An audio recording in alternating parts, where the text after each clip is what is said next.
on that headline story for you now. Finance Minister Tito Mboweni will today unpack social relief packages announced by President Cyril Ramaphosa on Sunday. He's also expected to talk about the 3-month deferment of pay-as-you-earn taxes to provide companies with some additional cash flow. While these measures will boost businesses, will government be left broke, and will it be forced to cut spending on education, for example? Professor Jannie Rossouw is the head of the School of Economics and Business Sciences at Wits University. He joins us now via our video link. Professor Rossouw, it's great to have you with us on the show this morning. So many things we want to hear from the finance minister today. And I mean, the measures announced by the president on Sunday, they certainly did bring some relief, especially for businesses, for those in the alcohol industry. But the big question this morning, how will government make up for this loss in income?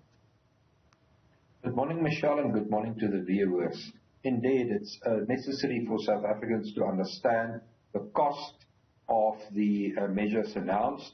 We must understand that the government has no money of its own. It takes money from taxpayers, and it uses the money that it gets from taxpayers in different ways. So if government wants to reprioritize spending, it is necessary to consider other spending items and to see where savings can be made on other spending items. And inevitably, such spending will be made in big spending items because there's room for saving in big expenditure items.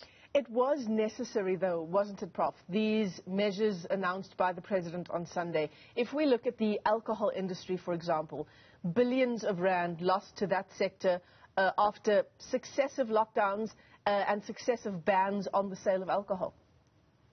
Yes, indeed, it was necessary to give relief both to people and to businesses. We must remember the mere fact that there was a ban on alcohol sales and alcohol lockdown in itself implied that the government collected less excise duty on alcoholic beverages. So the ban in itself also had a negative effect on the government's revenue stream. But yes, we know that the government has to give help, but we need to understand the cost of this help and the way that it will impact other aspects of the economy, and also in the final analysis, how it will impact government finances, because we are in a very precarious fiscal position with questions about fiscal sustainability facing a fiscal cliff. Yeah, and of course, in the midst of that, this public sector wage agreement that was announced just yesterday, 1.5% pay progression hike. We're also going to see cash allowances between 1,000 and 1,600 rand every month for a year. Again, this is money that needs to be found. Indeed, it's money that needs to be found. So in the government spending at the moment, the choices have to be made, and hard choices must be made, and this is what we want to hear the minister saying. Where will these choices be made? What will be impacted? So that South Africans can understand the full effect of these choices and understand how other sectors in the economy will be impacted. We have to remember that South Africa was in the unfortunate position that we already had a very weak fiscal position when we went into the COVID-19 crisis. Some other countries went into the crisis from a much stronger fiscal position and can therefore do much more to stimulate the economies. Likewise, South Africa was in a recession when we went into COVID-19, whereas other countries had rapid economic growth at the onset of COVID-19. So South Africa went into the crisis in a weak position, which impacts our ability to move out of the crisis. A bit of a catch-22 situation in terms of the situation insofar as our unemployment numbers are concerned, government wanting to provide some sort of support to businesses affected by COVID-19 and by the looting of the past couple of weeks. So some relief there in that 3-month deferment of pay-as-you-earn taxes. We want to keep businesses afloat. We want to ensure that our employment numbers don't take another hammering. And again, though, Prof, it's a money issue. Well, it's more than a money issue. It's also a regulation issue. We've seen some of the silliest regulations imaginable during the COVID crisis, like a ban on the sale of tobacco products. And please, it boggles the mind that the government can take a silly decision like that. And please, the one that really boggles my mind is the winter clothing regulation signed by the Minister of Trade, Industry and Competition.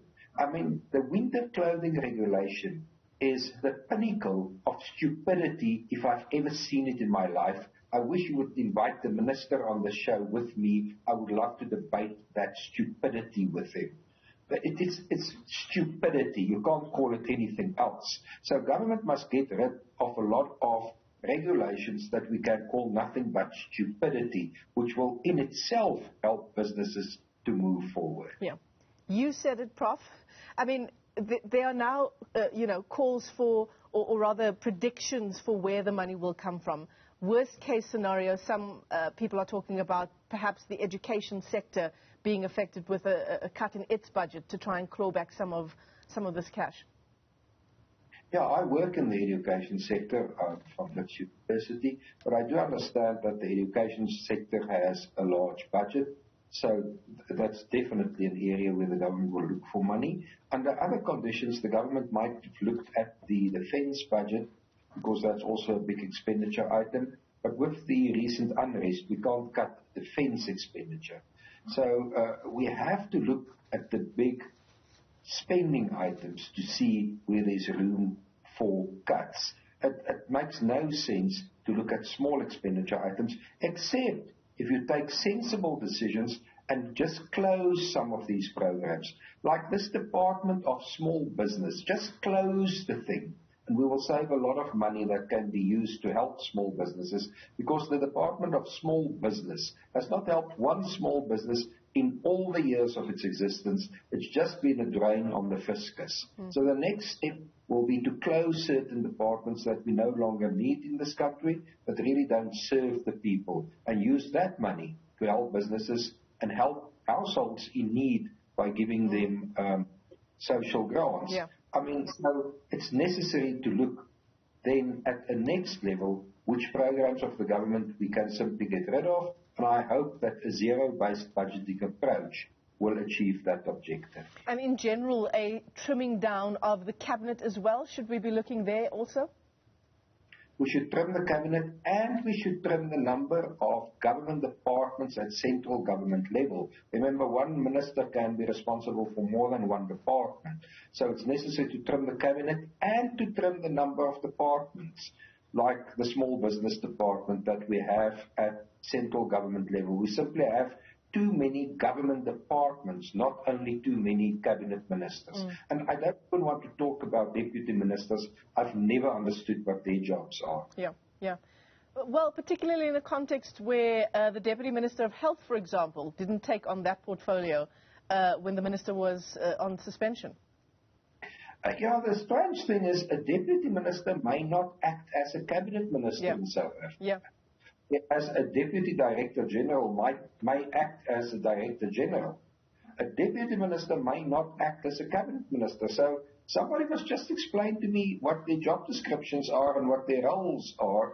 Perhaps I will then also understand it. Yeah, you and me both. Thanks very much for that. Professor Jannie Rossouw is with Wits Business School, unpacking a whole range of issues there insofar as regulations are concerned, but more importantly, what we are set to hear from Finance Minister Tito Mboweni this morning as he unpacks the raft of social relief measures announced by the President over the weekend. The big question, of course, is where will we find the money?